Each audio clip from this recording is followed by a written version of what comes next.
Fala galerinha do xadrez, tudo beleza? Como anda o nosso campeão do mundo, o indiano prodígio Gukesh? E aqui tá rolando o torneio Tata Steel na Holanda, o Yangtze, e a gente tem a partida do Gukesh contra o alemão. Cara, esses caras estão tomando espaço. Vincent Keimer vai jogar torneio de candidatos em breve, tem tudo pra isso. Tem que, claro, conquistar sua vaga e tudo, mas tá se encaminhando nessa direção, né? E a gente tem então essa molecada jogando aqui. Bora ver o Gukesh contra o Vincent Keimer. Partida que começa com o peão dama. E você que tá querendo melhorar no xadrez, já baixou o aplicativo XB Pro? Não conhece ainda? Não acredito. É de 0 a mestre. O conteúdo dos grandes mestres dos livros na palma da tua mão. Baixa hoje mesmo. Peão dama foi jogado pelo Gukesh. Cavalinho F6 aqui pelo Vincent Keimer. C4 temos aqui E6. E aqui, se jogar cavalo F3, você já sabe o que não pode jogar. Nunca jogue a Bogo Índia. Não custa reforçar, né? Mas aqui nada disso aconteceu, porque cavalo C3 foi jogado aqui pelo Gukesh. Bispo B4, a defesa Ninzo Índia. A Ninzo Índia pode, aqui tem esse nome. Quando o cavalo tá em F3 e o bispo vem para B4, é a Bogo Índia. Uma abertura, defesa muito ruim de negras.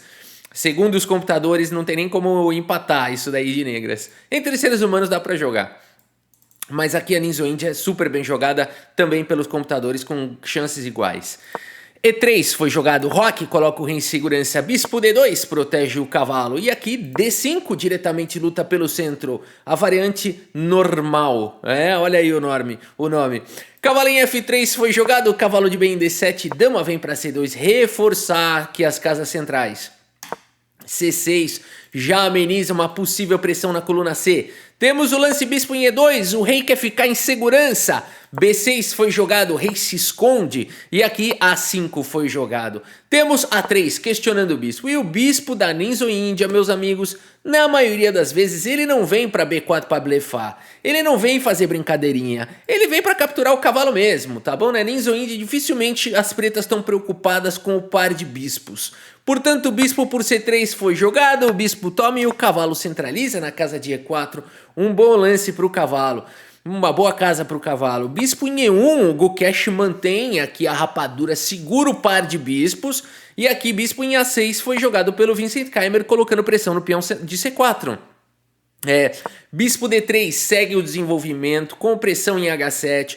H6 foi jogado, um lance especial aqui do Vincent Keimer, né? Porque ele está oferecendo o peão central em troca de um peão que não é central. Vamos ver como é que segue isso então. Bispo toma, peão toma e aqui cavalo D2 foi jogado. Não dama por peão e bispo por C4, mas sim cavalo D2, protegendo o peão e atacando esse peão duas vezes. Que para segurar a rapadura, qual é o próximo lance? Só tem um.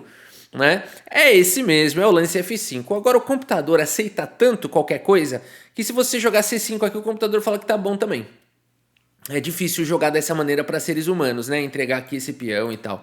Mas se tiver um estudo aí de computador por trás e tal, dá para tentar jogar um C5 aqui. Que loucura, né? Mas vamos lá, aqui é ser humano. F5 foi jogado, F3 atacando essa estrutura central de peões. E por F3, cavalo por F3, e aqui nós temos o lance sim, aqui C5 foi jogado pelo Vincent Keimer, tentando aí também, né, fazer com que as brancas não fiquem com dois peões contra um no centro. As pretas também não querem que isso aconteça. Torre D1 foi jogado, C por D4, trocando um peão que não é central por um peão central, torre por D4. O lance do Gukesh, um lance extremamente corajoso, porque deixa um peão de E3 isolado.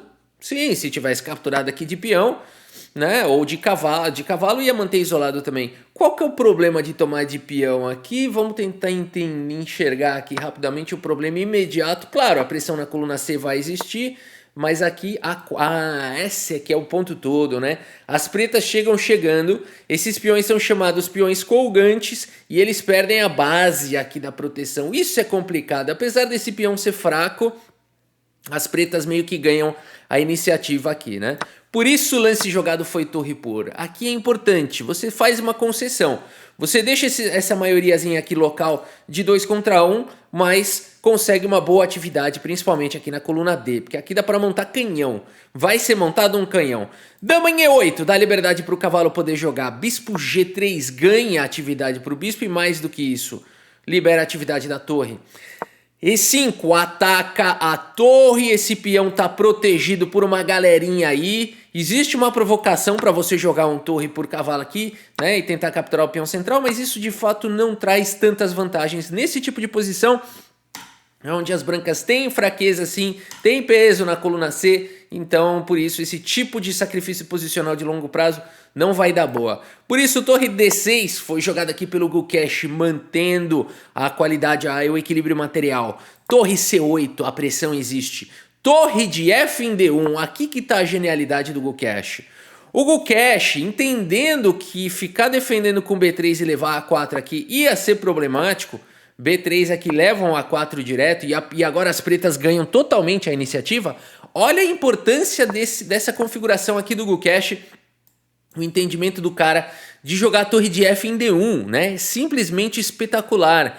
Porque agora não dá tempo, quer dizer, dá tempo de jogar uma torre por C4, poderia, não foi jogado, né? Mas aqui dama D2, por exemplo, seria uma boa continuação, pesando para cima do cavalo, pesando para cima do peão central, e aqui a partida poderia ir embora das mais diversas maneiras. Claro que as pretas podem segurar a rapadura, mas a gente vê um peão atrasado, uma bomba na coluna D, né? E é uma posição muito boa aqui para as brancas, né? Aqui dá até mesmo para já imediatamente recuperar aqui o material, porque está capturando aqui em D7 na sequência, né? O capturar em D7 direto não dá, por conta de torre D7, dama D7, tem um ataque ali depois logo na sequência, torre C1 na sequência. Que loucura, hein? Isso aqui não é bom para as brancas por conta de torre C1 aqui, seguido de checkmate, meus amigos. Olha o detalhe só que tem nessa posição, por isso cavalo por F5 era melhor. Esse aqui perde, porque para não levar mate você tem que jogar o bispo aqui para ganhar a casa de G3 para o rei, devolver material e ficar com um peão a menos aqui. Que loucura, hein? Difícil é o xadrez. Por isso, meus amigos, todo cuidado é pouco nessa posição. A partida segue com o lance F4 aqui pelo Vincent Keimer. Temos peão toma e o bispo vem para casa de F2. Interessante aqui, as pretas têm uma maioria de 3 contra 2, as brancas têm uma maioria de 3 contra 2 na ala da dama, e existe uma pressão no peão de B6, existe uma pressão na coluna D, que precisa ser lidada imediatamente. Torre F7 faz a proteção. Torre de 1 em D4, protege mais uma vez o peão de C. Que elegância, né, cara? Que sequência elegante do Gukesh.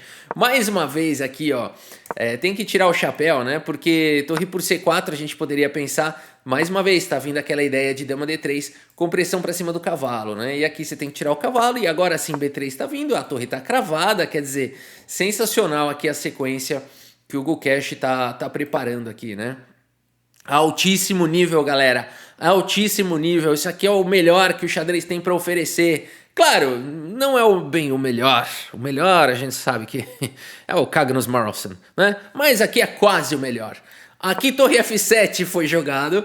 Temos torre de 1 em D4. Muita elegância, né? Como joga o campeão do mundo. A gente fala do Carlsen e tal, mas temos que admirar esse Gukesh aí, porque o cara...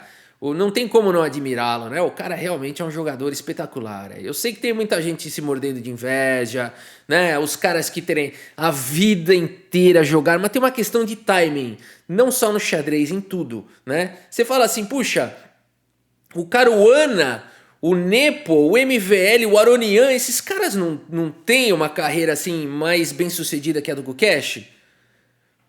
E o Gukesh é o campeão do mundo? Por que isso? Né? Por que isso? Tem uma questão de timing, galera. Na época deles, existia um jogador reinante, dominante, chamado Magnus Carlsen. E agora os caras já não têm mais o mesmo gás. Pode ser que ainda Caruana ainda possa ser campeão do mundo, mas vai mostrando sinais de que já não tem mais o mesmo gás de uma estamina, um mojo do Gukesh, né? Não tem mais isso, né? Então, o Gukesh pode não ter a mesma carreira ainda de um Caruana e tal, mas ele é o campeão do mundo porque ele é o cara em ascensão no momento em que o Carlsen saiu. Tem a questão de timing da coisa. E não quer dizer que o Gukesh não vai ser um jogador que possa, inclusive, chegar mais longe do que um Caruana, do que todos eles. Já chegou em termos de título, né? Já chegou. Mas eu tô dizendo em termos de carreira, né? Ainda é muito cedo, ainda tem muitos anos para se mostrar. E parece que é um cara aí que vai levar o xadrez adiante, viu? Não sei se ele vai manter o título ou não, porque tem muita gente agora vai encarar um Caruana, vai querer ou não, esses caras vão querer o título, agora vão lutar com tudo, né? A gente vai ver aí o que vai ganhar agora, a experiência, né, e a consolidação, ou esse moleque em ascensão, a briga é boa. Vamos lá. Bispo B7 foi jogado aqui pelo Vincent Keimer. Coloca pressão em F3. Dama D1. Triplica. Canhão de Alekhine é o nome dessa formação. Em geral, quando tá coladinho. Mas aqui é um canhão de Alekhine esparso. É um canhão... Esse aqui é o canhão de Tu. Ou africano, não sei. Aqui é o canhão de Alekhine. Triplicou aqui na coluna D. E defendeu aqui o cavalo. Bispo C6 foi jogado trazendo a proteção aqui para o cavalo. Temos o lance B4, lance fino do Gukesh, ativando a maioria de peões na ala da dama. Peão toma, dama em E7, coloca contato aí em D6. E aqui o Gukesh segue com o lance dama D3, meus amigos. Todo mundo melhorando um pouquinho a posição aqui das peças. O cavalo vem para F6, Gukesh segue com torre por F4. Cara, posição dificílima aqui. Pra vocês terem ideia, o computador manda jogar B5 aqui. B5 permitiu um bispo E4, uma confusão, volta a dama para E2, uma confusão. Agora, por que não capturar, né, o peão aqui de F4? Vambora, captura aí o peão. Mas parece que agora esse lance aqui seria forte, ó. Esse lance seria muito forte. Porque ataca a torre e ataca essa torre, né? E aqui, se torre por F7, dama por D6, poderia seguir dessa maneira. E depois das trocas, a torre está atacada, teria que defender aqui o peão. E poderia seguir dessa maneira, com as pretas recuperando aqui o peão, sem nenhum problema na posição, né? Então, cavalo E8 seria um excelente lance aqui, na verdade. Se torre por C6, essa é a linha mais crítica, né? Ameaçando a torre, teria que tomar em C6, troca aqui em F7, por exemplo, e segue aqui com C5, acreditando na força do peão passado, jogando com uma qualidade a menos. Nesse caso, vale a pena, porque rei exposto, peões avançando e tudo mais, aqui já poderia justificar um sacrifício posicional de longo prazo, poderia dar certo. Ainda assim, difícil para um ser humano querer jogar isso, né?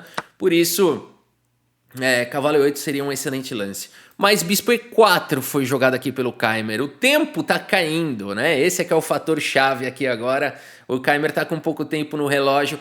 Gukesh segue na luta, centraliza a dama. Bispo por cavalo foi jogado. Torre toma, mantendo a proteção do rei, os peões. Dama em E2, um lance assustador. Uma dama que chegou muito perto de todo mundo. E a partida segue agora com torre D8, cheque forçando as trocas, torre toma, dama toma com cheque, torre cobre e a dama volta para D3 em tempo de proteger o peão do C4, que era a única ameaça da posição. Por incrível que pareça, não, esse cheque aqui não existe, nem aqui existe, nem aqui existe, aqui tá tudo protegido. Essa dama tava mesmo de olho nesse peão. Dama veio forçar as trocas.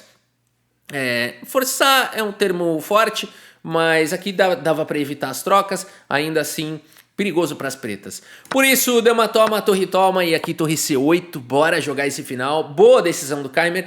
Porque se tem uma situação que ele ainda pode tentar defender um empate, é um finalzinho como esse, onde as brancas têm um peão a mais, mas é muito difícil de converter.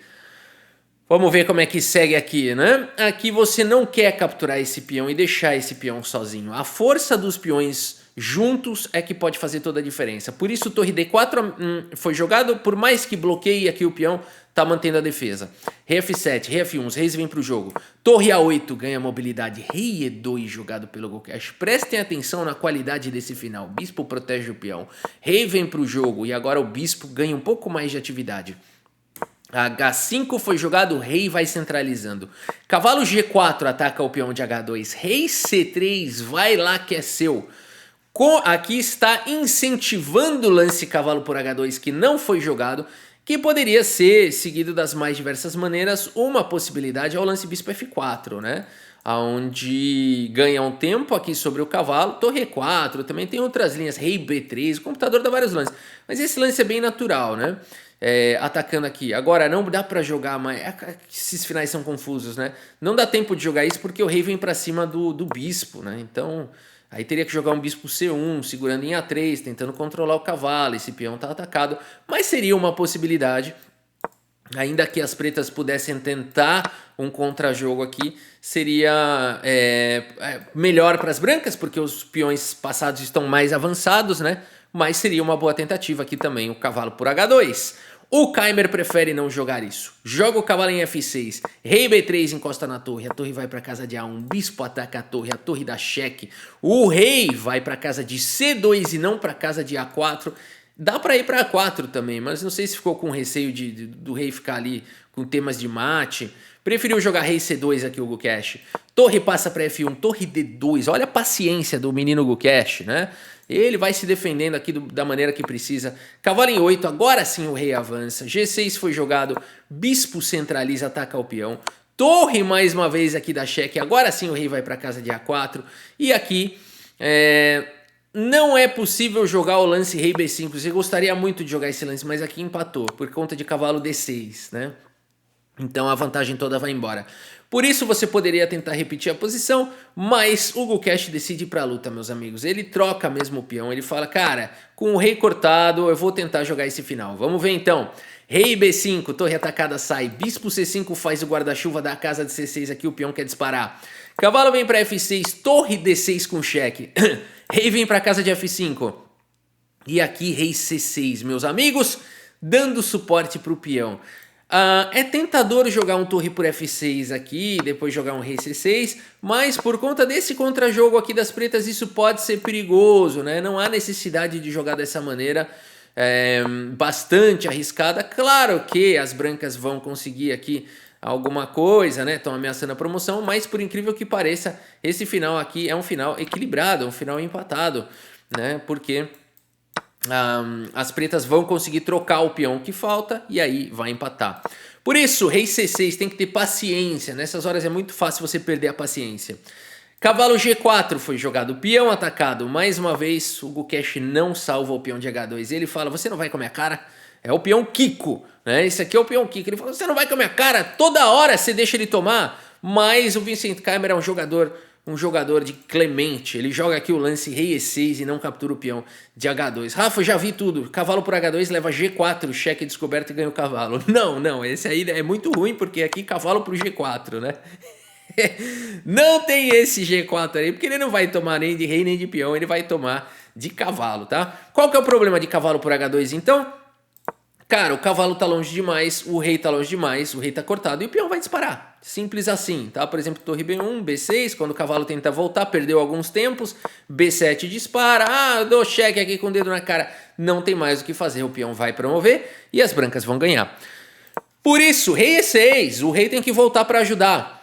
Aqui o Gukesh, com toda a paciência do mundo, segue... Aqui, cara, essa configuração é muito padrão. Você joga o rei para uma coluna para o lado, porque quando você tem a oposição de rei e dá cheque na horizontal, aqui o rei tem que ir para uma dessas três casas. E ele está muito mais distante. Mas o Gukesh está com o tempo caindo aqui, ele vai para o lance torre D6, que tudo bem, coloca pressão. De qualquer maneira, o rei vai querer salvar o peão. Rei F5 foi jogado, B5 dispara o peão. Não muito bom segundo as máquinas, melhor ainda seria torre D5, cheque, depois B5 para controlar a casa de E5, vamos ver essa linha aqui, e depois B5, porque se o cavalo voltar para E5 com cheque, aqui sim tá na hora certa de sacrificar e jogar com B6, porque mesmo que a torre vai para cima dos peões, não dá tempo. E aqui, não dando tempo de cair pelo menos um dos peões, o final é ganho para as brancas. Vocês percebem a diferença? O detalhe, né? Por isso era importante aqui dar esse cheque primeiro e depois disparar o peão. B5 direto foi jogado agora, cavalo E5 com cheque, não dá nem para sacrificar. Rei D5 foi jogado pelo Gukesh, Vincent Keimer segue com lance, cavalo D3, cara, tá na luta. Aqui torre C6 faz a proteção do bispo, cavalo em F4 dá cheque. Temos o lance rei D6, torre D1 dá cheque, o rei chega na casa de C7, preparou para subir o peão, mas o cavalo é muito chato, dá mais um cheque. Rei vai para casa de C8 e torre C1 aqui tentando segurar a subida do peão, porque agora se peão toma, simplesmente cavalo toma com cheque, se torre toma cai o bispo, e se bispo toma cai a torre. Por isso, nesse momento, não foi jogado o avanço do peão, e sim rei D7. Tem que ter paciência, meus amigos! Torre C2 foi jogado, colocando agora pressão nesses peões que não podem cair de jeito nenhum. Por isso, bispo D6 foi jogado, mas agora cai o peão de G2. Ficou complicado, torre C5 ataca o cavalo.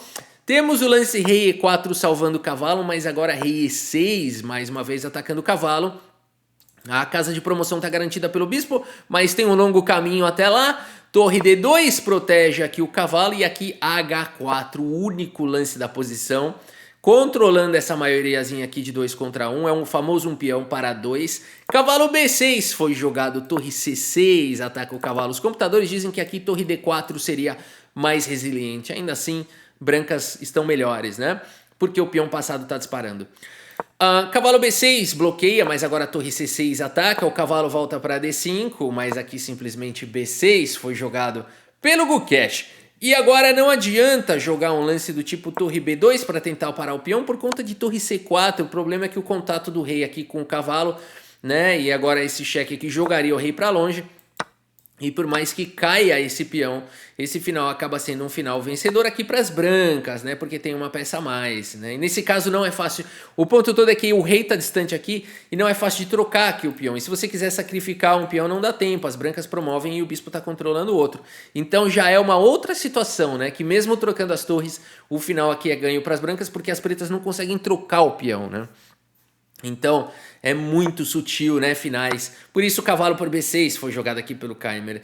Assinando a sua sentença, torre por B6 foi jogado, rei F3, se cair pelo menos esse peão dá pra fazer alguma coisa. Mas o Gukesh joga simplesmente bispo E7 e não dá mais pra trocar o peão. Simplesmente a casa de G5 está 100% controlada e o peão de H4 está 100% a salvo. E por isso nessa posição, meus amigos. Vincent Keimer, no lance 72... abandona aqui a partida, abandonou porque não dá mais, meus amigos. Não é normal um menino de 18 anos de idade, Gukesh, jogar com essa maturidade, com essa paciência, né? Não, calma, fica tranquilo. Isso aqui é uma coisa que vem com a experiência, mas o Gukesh parece que já tem uns 10 mil anos de idade, né? Você já viu ele dando entrevista? Eu não tô falando isso só por causa da barba. Que a barba dele é maior que a minha, que a sua, de todos nós juntos, né? Não tô falando desde os 13 anos, não tô falando de agora também. Tô falando desde que ele tem 13 anos, a barba dele é maior que a nossa, tá? Mas não é só isso que eu tô falando. Tô falando da maturidade do Gukesh nas entrevistas, a maneira dele pensar. Ele ganhou lá 1 milhão e 200, 300 mil dólares, né, de premiação do Mundial. Aí chegou lá na Índia, o governo anunciou que ia morder 40% de imposto. Foram entrevistar o Gukesh, o que ele achava sobre isso. Tá aí, tá na internet. Procura depois o Gukesh falando dos impostos. Cara, ele falando assim, eu entendo que para o país isso é bom, um país forte precisa recolher os impostos. Ah, mas e se fizer corrupção? Se fizer corrupção, não sei, eu fiz minha parte, né? Eu acho que isso é bom para o país. Quer dizer, cara, quem faria isso, né? Uma pessoa extremamente madura, tranquila, equilibrada, né? Não é isso que vai me deixar mais ou menos sucedido ou feliz na vida. O cara tem uma mentalidade muito, muito, muito campeã. Grande Gukesh. Não só um grande jogador, mas como dá pra perceber, uma grande pessoa também. O xadrez está em boas mãos, né? Muito bem, meus amigos, vamos dar uma olhada aqui no relatório do chess.com. Aqui nós temos 91,1% de precisão para Gukesh. E aqui o Keimer jogou com 87,6%. Cara, partida de pescaria. Isso aqui não foi uma partida, foi uma pescaria, né? Daquela pescaria da tarde toda, né? Para pegar realmente aquele peixe especial ali. Aquela foto lá para mostrar para a família, para todas as gerações, né? Inacreditável aqui a pescaria do Gukesh para cima do Keimer.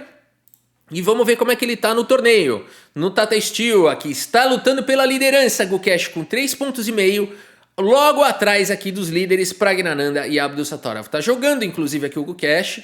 Tá fazendo uma precisão monstra. Olha aqui, vou melhorar aqui para vocês verem aqui o layout. Tá fazendo uma precisão monstra, 97,4, 96,8 na verdade. Tá jogando contra o líder Abdusattorov e tá numa posição, claro, desafiadora. Aqui temos um equilíbrio material, é verdade. As brancas têm um pouco mais de espaço, pelo que eu tô vendo, um pouco mais de ameaças aqui. O cavalo tá pronto para colocar pressão no peão central. E tá na vez das brancas. O ponto todo é que o Gukesh tem um contrajogo aqui em E4, né? Por exemplo, se dama por A7, cavalo por E4, eliminando o defensor da torre, recupera o material. Então ele tá num equilíbrio tênue aqui nessa partida, né? Mas, ao que tudo indica aqui pela engine, a posição é defensável para as pretas, o que seria um bom resultado contra o líder Abdusattorov. Mas a gente sabe, pessoal, quando esse reloginho começa a cair, né, para 5 minutos, 3 minutos, aí não tem estratégia, é soco na cara, né? Aí é soco na cara, quem cair primeiro perde, né? Então é isso. Quem dá mate primeiro ganha. Meus amigos, é isso. Espero que vocês tenham gostado aqui dessa partida e do vídeo. Muito obrigado pela sua audiência. Um grande abraço para todos vocês e até a próxima. Valeu!